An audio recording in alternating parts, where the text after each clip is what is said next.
नमस्कार, मैं डॉक्टर कंचन सिंह भारत होम्योपैथी में आप सभी का स्वागत करती हूँ। और आज के इस वीडियो में मैं आप सभी से बात करने वाली हूँ कि अगर आपकी किडनी खराब हो रही है तो आप ऐसे कौन सा घरेलू उपाय अपना सकते हैं जिससे आप अपनी किडनी को इम्प्रूव कर सकें। तो चलिए वीडियो को स्टार्ट करते हैं। सबको पता है, मुझे भी पता है, आप सभी को पता है कि किडनी का काम है हमारे ब्लड को फिल्टर करना। जितने भी टॉक्सिन मटेरियल हैं यूरिन के जरिए हमारी किडनी उनको फिल्टर करके बाहर निकाल देती है। जो हमारा एसिड है ब्लड में उसको भी बैलेंस करती है, जो हमारा ब्लड प्रेशर है उसको भी बैलेंस करती है, शुगर के लेवल को भी बैलेंस करती है, यानी कि जो हार्मोन्स हैं उनको भी बैलेंस करती है, और साथ ही साथ इलेक्ट्रॉल्स को भी बैलेंस करती है। अगर आप किडनी के पेशेंट हैं तो सबसे पहले आपको क्या नोटिस करना है, कहीं आप बीपी के पेशेंट तो नहीं हैं, कहीं आप शुगर के पेशेंट तो नहीं हैं। ज़्यादातर किडनियां यानी कि 80% जो किडनियां हैं वो बीपी के वजह से और शुगर के वजह से ही डैमेज होती हैं, यानी कि 80% रिस्पॉन्सिबल है हाई ब्लड प्रेशर और हाई ब्लड शुगर लेवल। बहुत सारे पेशेंट हैं अक्सर जब भी ओपीडी में आते हैं तो यही कहते हैं कि मैम हमें तो बीपी जो है बहुत पहले से था, हम मेडिसिन ले रहे थे, हमें डायबिटीज़ भी बहुत पहले से था, हम मेडिसिन ले रहे हैं, लेकिन फिर भी हमारा क्या है कि किडनी खराब हो गई। तो उसके पीछे का एक मेन इशू ये है कि आपको पता है कि आप ब्लड प्रेशर के पेशेंट हैं, आपको पता है कि आप ब्लड शुगर के पेशेंट हैं, लेकिन आप मेडिसिन भी ले रहे हो, लेकिन क्या कर रहे हो, टाइम टू टाइम आप मॉनिटर नहीं कर रहे हो पेशेंट की। यहाँ पे एक पहली मिस्टेक होती है, तो आपको कुछ टिप्स फॉलो करनी है। तो जो मैंने आपको पहला मिस्टेक बताया, यानी कि आप अपना बीपी नहीं चेक करते हैं, आप अपना शुगर चेक नहीं करते हैं।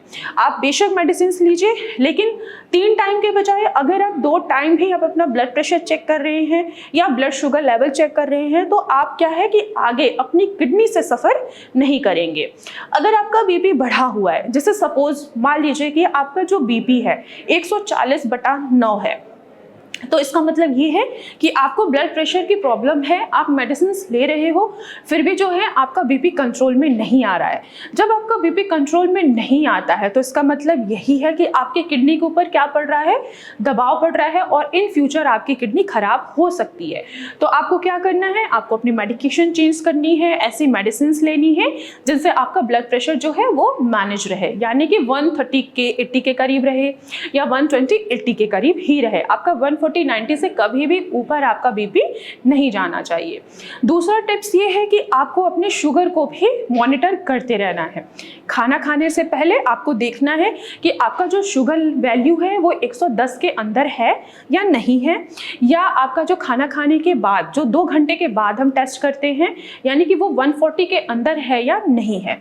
आपको शुगर है और आप मेडिसिन ले रहे हो, आप अपना मॉनिटर नहीं कर रहे हो, तो धीरे धीरे आपका शुगर का वैल्यू क्या होता है, धीरे धीरे बढ़ता जाता है, क्योंकि आप जो मेडिसिन खा रहे हो आपकी बॉडी ने क्या किया, उस चीज़ को अडॉप्ट कर लिया और आपका जो शुगर का लेवल है वो कंट्रोल में नहीं आ रहा है। और कुछ टाइम बाद आपको पता लग रहा है कि हाँ आपका शुगर तो 300 के करीब पहुंच गया, 400 के करीब पहुंच गया। अब जब जाहिर सी बात है जब आपका शुगर 300 के करीब या 400 के करीब पहुंचता है तो क्या है, वो किडनी के ऊपर प्रेशर देना स्टार्ट कर देता है। अब एक एग्जाम्पल के जरिए मैं आपको समझाती हूँ कि आखिर किडनी खराब क्यों होती है शुगर के वजह से। आप एक गिलास पानी लीजिए, उसमें रेगुलर आप 1-1 चम्मच चीनी डालते रहिए, कंटिन्यूस 1 हफ्ता ही आप डालेंगे तो पानी का कलर क्या होगा, एक तो वो गंदा हो जाएगा, दूसरा पानी क्या होगा, वो थिक हो जाएगा।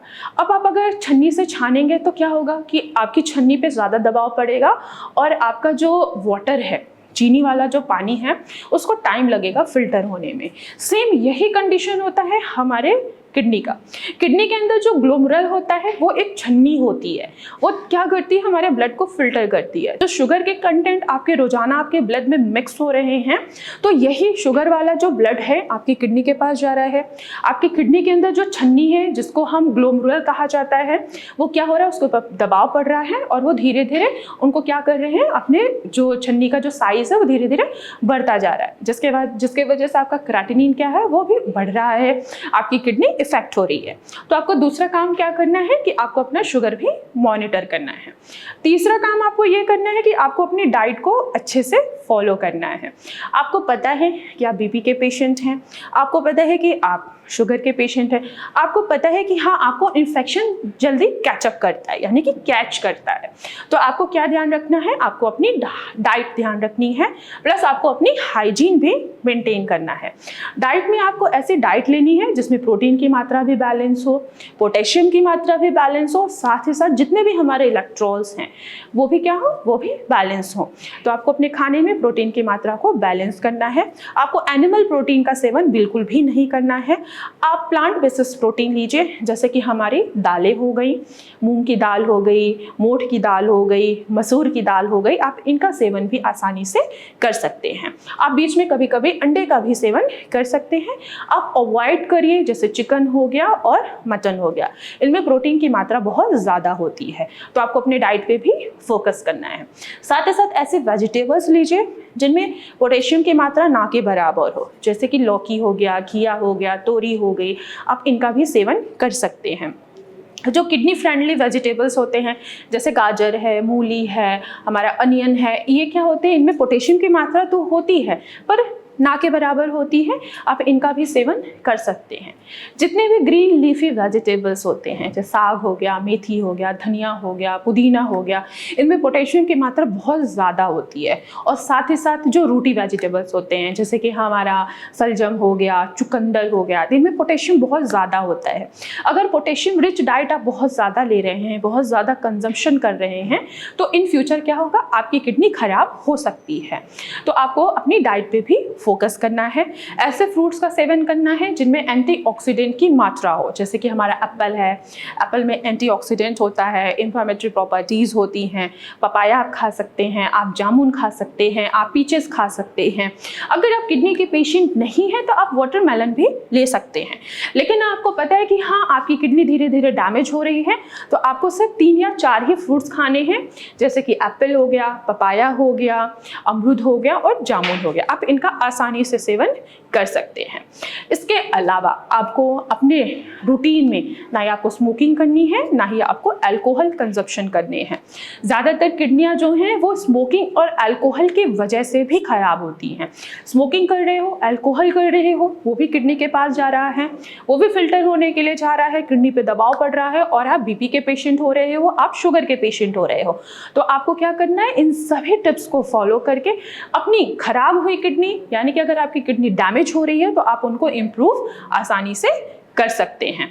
और इसके अलावा आपको कुछ एक्सरसाइज करने हैं, आप नॉर्मल वॉक कर सकते हैं, आप योगा कर सकते हैं, आपको अपनी नींद प्रॉपर लेनी है, आपको स्ट्रेस नहीं लेना है। अगर आपको नींद नहीं आ रही है या आपको स्ट्रेस बहुत ज़्यादा है तो आप मेडिटेशन करिए, 5 मिनट का मेडिटेशन कीजिए, फिर देखिए आपको नींद कितनी अच्छी आती है। जहाँ आपका स्ट्रेस का लेवल कम होगा वहीं आपकी किडनी क्या होगी, थोड़ी सी इम्प्रूव होगी। तो इन सभी टिप्स को आप फॉलो करके अपनी खराब हो रही किडनी को दोबारा से इम्प्रूव कर सकते हैं। तो आज की वीडियो में बस इतना ही, फिर मैं मिलूंगी नेक्स्ट वीडियो में। तब तक के लिए धन्यवाद।